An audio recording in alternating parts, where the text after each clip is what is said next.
What's up, what's up, what's up? It's your man Chaz Ellis once again, and apparently a lot of you are worried about dating during Thanksgiving. A lot of y'all want to bring somebody out, to deal with your family on Thanksgiving, or y'all want to go see their family, and y'all have been sending me all kinds of messages about this Thanksgiving stuff. So I came up with 5 little things, to think about when you are doing Thanksgiving with somebody for the first time or somebody new, to kind of help you out, keep you from maybe making some mistakes that might shake up or hurt your relationship, especially when it's early on. The number one thing I would tell you to do on Thanksgiving is to choose your settings wisely. Okay, you got family members, you got friends, and you know these people.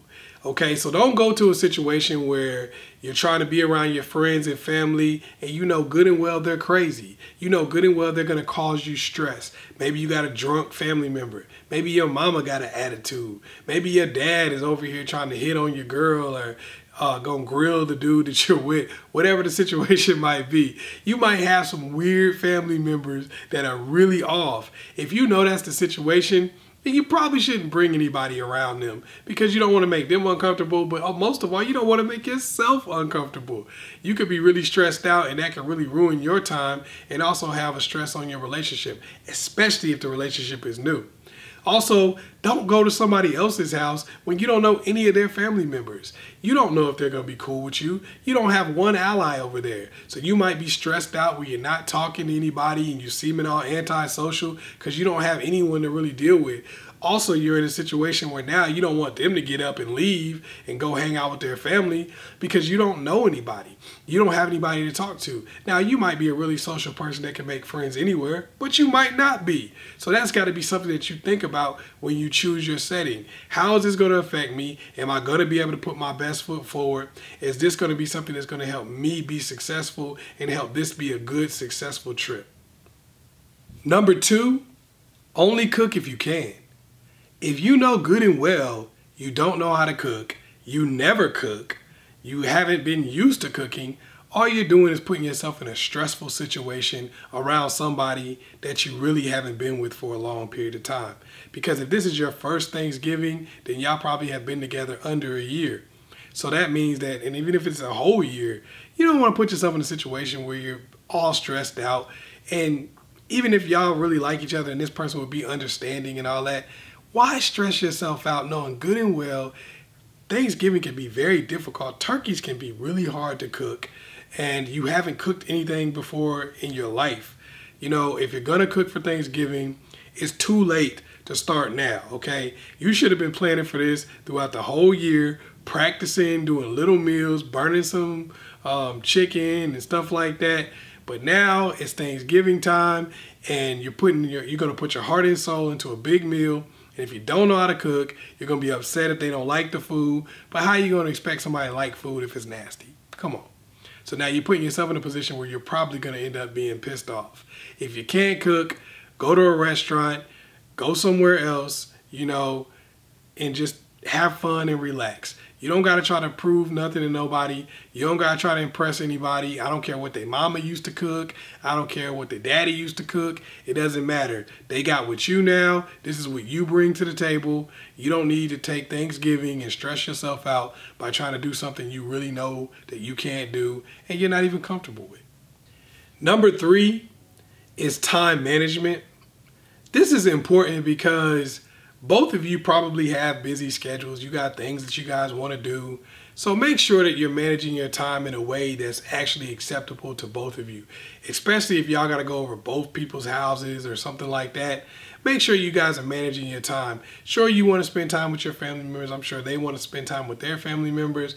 But come up with somewhat of a schedule that will help y'all both be able to enjoy your holiday and nobody had to be stressed out, because I'm gonna keep talking about stress because this is one of the biggest things that hurt a relationship during the holidays, is that people put so much stress on the situation. Everybody tries to please everybody and it turns into a situation where people are just fighting, angry, and a good relationship could turn bad real quick. So make sure you're managing your time, travel time, time that you actually spend with your families, all of that. Make sure you manage that so nobody is stressed, nobody's overextended, and everybody's actually still having a good time and enjoying the Thanksgiving holiday. Not a situation where people pissed off, angry at each other, and, you know, not wanting to see each other again for another few months when it's all said and done. Number 4, actually plan your travel. Now, I know I talked about time a little bit, but I mean plan your accommodations, okay? Some people are going to get into a relationship, you know, want to go see their family for Thanksgiving or whatever the case may be, and they're not going to have any plan in terms of accommodations. They're not going to have a rental car. They're not going to have a hotel. They're not going to have family members that they know for a fact they can stay with. And then you get there and it becomes stress. It becomes arguments. Now you're trying to find a hotel on Thanksgiving. You know, now you're in a situation where you're trying to figure out what family member you can stay with, and houses are packed. You don't even know if it's going to be 1 million people staying there at one time. Now y'all all uncomfortable and cramped and those types of things. And you got to look at it from this person's perspective. These might be your cousins, but to them, they're strangers. So you got to make sure that you plan your travel, plan your accommodations in such a way that everybody can be comfortable and everybody can not feel pressured or pushed into something that they don't want to do. If you know good and well somebody don't want to stay with your mama, or they don't want to stay with your granny in her hot ass house, then, you know, set up a hotel situation or an alternative where the person doesn't have to do something that they're uncomfortable with, just so you don't make your mommy and daddy or somebody upset. You got to remember other people have feelings too, and other people have a comfort zone that they live in. And if you promise one thing, make sure you deliver. So plan your accommodations so that y'all can do what you actually talked about and not get roped into something that no person agreed to. Number 5 is check in. Okay, you might be going out of town. You might be far away from where you live. This person may be totally out of their comfort zone, trying to be with you, trying to support you. So make sure you're checking in with that person and making sure that they're still comfortable, that they're still having a good time, that everybody is treating them right.